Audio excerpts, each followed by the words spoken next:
안녕하세요. 2020년 3월 27일 카산드라 TV의 제이크입니다.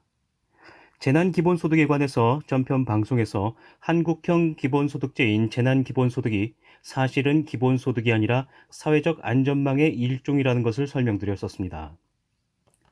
한국의 학자나 관료, 언론인 등 지식인들은 용어의 개념을 너무나도 자주 무시합니다. 그리고 마음대로 자의적인 의미를 부여해서 엉터리 용어를 사용하곤 하죠. 재난기본소득이라는 희한한 용어도 그런 사례 중에 하나입니다. 어쨌든 사회적 안전망의 일종인 한국형 기본소득, 즉 정부와 지자체가 지급하려는 재난기본소득이라는 것이 과연 코로나19 팬데믹 국면 경제위기 극복에 효과가 있을지 이번 방송을 통해서 함께 알아보도록 하겠습니다. 결론부터 먼저 말씀드리자면 저는 다소 회의적입니다. 일단 규모가 좀 작습니다. 3, 4개월 동안 한 달에 10에서 20만 원을 받는다고 해서 가계의 재정 부담이 개선될까요? 글쎄요. 반대로 정부 지자체에게 재정 부담이 커지는 것은 확실합니다. 무엇보다 이러한 류의 재정 지출 사례가 이미 앞서서 많이 있었습니다. 그 대표적인 나라가 일본인데요. 1985년 플라자 합의에서 미국은 달러화의 가치를 내리고 일본의 엔화와 독일의 마르크화 가치를 강제로 높입니다. 이때 독일과는 달리 일본은 철저히 반신자유주의 정책을 펼치며 공공부문을 계속 키웁니다. 이것이 그 유명한 거품 경제의 시작이죠. 1990년대 전반까지 이뤘던 거품 경제 시기가 사실 일본의 마지막 전성기입니다.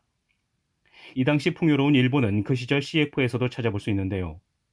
당시 코카콜라의 CF를 보면 요즘 일본과는 완전히 다른 느낌입니다. 밝고 개방적이면서 동시에 낭만적이고 생동감이 넘치죠. 당시 일본은 평가절상된 엔화의 통화 확장, 즉 저금리 정책과 같은 반신자유주의 정책을 펼칩니다. 그 결과 확장된 통화가 부동산 쪽으로 몰리면서 자산의 거품은 점점 커져만 갔습니다. 그리고 결국 90년대 후반에 거품이 터졌고 이른바 잃어버린 20년이라는 장기 경제 침체 현상이 나타납니다. 당시 일본이 갑자기 불어닥친 경제 위기를 극복하기 위해서 정부에서 현금과 상품권을 지급했는데요. 모두 효과를 보지 못했습니다. 지금 한국의 정부 지자체에서 재난기본소득이라는 것을 지급하는 것과 같은 상황이죠. 자, 좀 더 구체적으로 알아보겠습니다. 1998년 11월 일본 오부치 정부는 갑작스러운 버블 붕괴 충격 이후 경제 위기를 극복하기 위해 일본 역사상 최대 규모인 24조 엔에 달하는 공적 자금을 투입했습니다. 그러나 성과를 거두지 못하고 이른바 잃어버린 20년에 빠지죠. 그러자 1999년 오부치 총리는 24조엔의 공적 자금 투입이 효과를 보지 못한 이유가 소비가 늘어나지 않았기 때문이라고 판단하고 지금 많은 한국 지자체장들이 하고 있는 것처럼 소비를 진작시키기 위해 현금이 아닌 상품권을 지급합니다. 요즘은 상품권보다는 한시적 지역 화폐를 많이 사용하죠. 이렇게 현금이 아닌 한시적 상품권이나 지역 화폐를 주는 이유는 소비를 하라는 겁니다. 이러한 판단 아래 오부치 정부는 3,500만 명에게 1인당 2만 원의 상품권을 지급하면서 총 7천억 엔을 지출했습니다. 그런데 결과는 성공하지 못했습니다. 상품권 할인 장사를 하는 야쿠자와 사채업자들만 재미를 보고 경제는 더욱 침체됐죠. 경제가 상당 기간 침체될 것이라고 생각한 국민들이 소비를 하지 않고 그것을 저축해버려서 소비 진작을 통한 경제 활성화는 나타나지 않았고 결국 세계적인 조롱거리가 됐습니다. 깡을 금지하더라도 경기 불황을 예상한 국민들이 상품권을 받은 만큼의 현금을 저축해버리면 소비 진작 효과는 나지 않습니다. 그만큼 재정 확대를 한 부담은 고스란히 국민들에게 저소득층에게 돌아갑니다. 자, 다시 2008년에는 아소 총리가 정액급부금이라는 현금을 지급했는데 이 역시 실패합니다. 정액급부금은 일본에 주소를 둔 모든 사람들에게 현금을 줍니다. 네, 국민이 아니라 모든 사람에게 줍니다. 즉 외국인도 포함된다는 거죠. 외국인도 일본의 주소를 가지고 생활한다면 정액급부금을 받고 소비를 하라는 거죠. 아소 정부는 일본에 주소를 둔 모든 사람들에게 1인당 12,000원의 현금을 통장에 입금해주고 65세 이상, 18세 이하는 우대해서 18,000원씩 지급합니다. 당시 일본의 가구당 인원이 평균 5명이었는데요. 가구당 6만 엔 이상, 당시 한국 화폐로 환산하면 80만 원이 넘는 큰 돈을 받습니다. 이를 위해 아수 정부는 2조 엔의 예상을 집행했었죠. 이처럼 일본은 갑작스러운 경제 위기에 대응해서 대규모 현금성 정책 자금 지원을 직접 국민들에게, 거주민들에게 지급했습니다.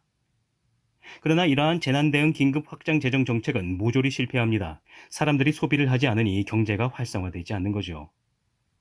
생산적인 소비 활동을 하지 않고 최소한의 생활을 유지하는 소비만 하면서 나머지는 저축을 했습니다. 경제가 살아날 것 같다는 기대가 없으니 돈이 있어도 함부로 소비를 하지 않는 거죠. 자칫 잘못하면 지금 한국의 재난대응 긴급 확장 재정 정책, 즉 한국형 재난기본소득 정책도 이런 전철을 밟게 됩니다. 지금 쓰고 있는 재화와 서비스의 출처가 어디인지 음수사원을 하지 못하는 진보 진영 사람들이 많은데요. 자, 이렇게 생각해 보세요. 재난 기본소득이 좋다면 10만 원씩 줄 게 아니고 이왕 하는 김에 모든 국민 한 사람당 월 200만 원씩 가구당 약 800만 원씩 지급하는 것은 어떨까요? 생각해 보시면 뭔가 무리라는 생각이 드시죠? 네, 바로 그 느낌이 음수사원입니다. 한국형 재난기본소득의 음수사원을 해야 됩니다. 즉, 재정을 앞당겨 쓴 크기만큼 이후에 강도 높은 재정 축소를 해야 한다는 거죠. 나아가 공무원 정리해고, 공공부문 종사자 정리해고까지 하면 더 좋습니다. 그리고 이들을 민간부문 기업으로 전환 배치시켜야 합니다. 세상에 공짜는 없거든요. 사실 문재인 정부의 소득주도 성장 정책 역시 그 메커니즘의 본질은 확장적 재정 정책이고 한국형 재난기본소득 정책과 완전히 똑같습니다. 이렇게 확장적 재정 정책을 써서 인류의 경제사에서 성공한 사례가 거의 없습니다.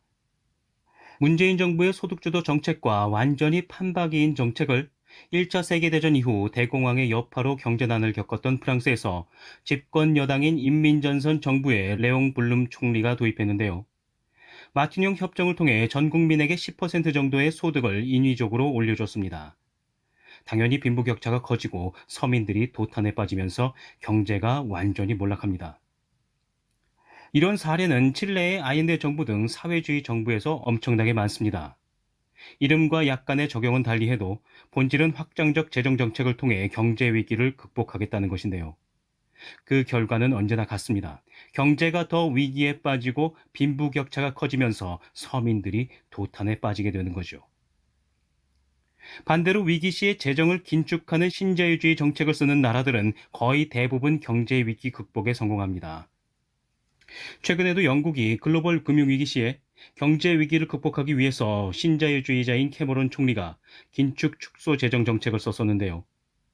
당시 케인즈주의자였던 라가르드 IMF 총재가 캐머런 총리의 긴축 재정 정책을 신랄하게 비판했습니다. 경제 위기 시에는 확장적 재정 정책을 통해 위기를 극복해야 되는데 정반대로 긴축 축소 재정 정책을 썼으니 이제 영국 국민들은 도탄에 빠질 것이라고 했었죠. 그런데 시간이 지나서 보니까 캐머런 총리의 신자유주의 정책, 즉 긴축 재정 정책이 옳았다는 것이 입증돼서 2014년에 결국 라가르드 IMF 총재는 자기가 오판했다며 사과를 하게 됩니다. 그리고 신자유주의 정책의 현실 적합성, 즉 경제 위기 시에는 긴축 재정 정책을 써야 경제가 살아난다는 것을 확실한 캐머런 총리는 이듬해의 신자유주의 정책을 더욱 강화합니다. 정부 공공부문 예산을 40% 이상 줄이고 공무원 10만 명을 해고하기로 했죠. 하지만 브렉시트 전국에서 갑작스럽게 퇴임했습니다. 경제 위기의 확장적 재정 정책이 아니라 긴축 축소 재정 정책을 쓴 또 하나의 사례는 미국 오바마 정부입니다. 오바마는 글로벌 금융 위기를 맞아서 신자유주의 경제 정책의 정석인 확장 통화 정책과 긴축 재정 정책 콤비네이션을 구사합니다. 양적 완화 등 확장 통화 정책으로 대규모 유동성을 공급하면서 동시에 연방 공무원을 대거 해고합니다. 그리고 2013년부터는 극단적인 긴축 재정 정책에 들어갑니다. 경기 부양을 위해 단기에 6천억 달러라는 확장 재정 정책을 쓰면서 중장기적으로는 긴축 재정을 써서 10년간 5조 3천억 달러의 재정을 줄이기로 한 거죠. 자, 신자유주의자들이 보면 이러한 미국 경제는 부활할 수밖에 없다고 봅니다. 신자유주의 경제학이 생각하는 위기 극복의 정석인 확장적 통화 정책과 긴축 재정 정책 콤비네이션을 보여주었기 때문이죠. 그러나 당시 많은 케인즈주의자 그리고 진보 진영 사람들과 언론들은 경제 위기 시에 확장적 재정 정책을 써야 하는데 정반대로 긴축 재정 정책을 썼으니 이제 미국이 완전히 망한다고 했었죠. 그러나 결과는 정반대로 미국이 화려하게 부활했습니다. 스웨덴도 마찬가지로 90년대 초 금융위기와 최근의 글로벌 금융위기 시에 재정을 줄이는 신자유주의 정책을 통해 경제위기를 극복합니다. 경제라는 것이 이렇습니다. 사람들이 생각하는 것과는 정반대로 결과가 나타나죠. 한국형 재난기본소득정책, 즉 재난대응 긴급 확장 재정정책을 보는 제 심정은 우려가 가득합니다. 당장에 다시 증시는 반등하고 일부에서 기대를 가지기 시작했습니다만 이런 식으로 재정을 확장한 것 이상으로 긴축을 한다는 계획이 전혀 없습니다. 잘못하면 일본처럼 초장기 경제 침체가 나타나서 대한민국을 끝없는 쇠망의 나락으로 빠뜨릴 수도 있습니다. 문재인 정부의 100조 원 긴급 자금 투입 정책 역시 마찬가지로 이러한 점에서 우려가 큽니다. 필요하다면 100조 원이라는 대규모 확장 재정 정책을 쓸 수는 있습니다. 그러나 그 뒤 재정을 어떻게 충당시킬 것인지, 앞으로 어떻게 100조 원 이상의 재정을 줄여나갈지가 문제입니다. 저 개인적으로는 소득주도 정책을 비롯해 시장 규제 정책을 폐기하는 것이 훨씬 시급하다고 생각합니다. 특히 1인당 국민소득 수준에 비해 너무 높은 최저임금, 투잡 쓰리잡 일자리가 부족한 상태에서 실시하는 주 52시간 근로제, 서민들의 숨통을 재는 대출 규제, 이 세 가지는 경제를 추락시킬 뿐만 아니라 분배를 악화시키고 특히 서민과 경제적 약자들에게 치명타가 됩니다. 문재인 정부가 경제정책의 근간을 180도로 바꿀지는 의문입니다만 아무튼 그런 정책들을 바꾸면 곧바로 경제가 살아나는 효과를 볼 수 있습니다. 당장의 올해 가을, 겨울이 참 어려워질 것으로 보입니다. 다들 마음의 준비는 하셔야 할 것 같습니다. 그렇다고 너무 위축되지는 마시고 현명하고 생산적인 소비를 통해 위기를 극복하시는 여러분들이 되셨으면 좋겠습니다. 이상 카산드라 TV의 제이크였습니다. 오늘의 영상이 도움이 되셨다면 구독과 좋아요를 눌러주시고 이 영상을 많은 곳에 공유해 주십시오. 감사합니다.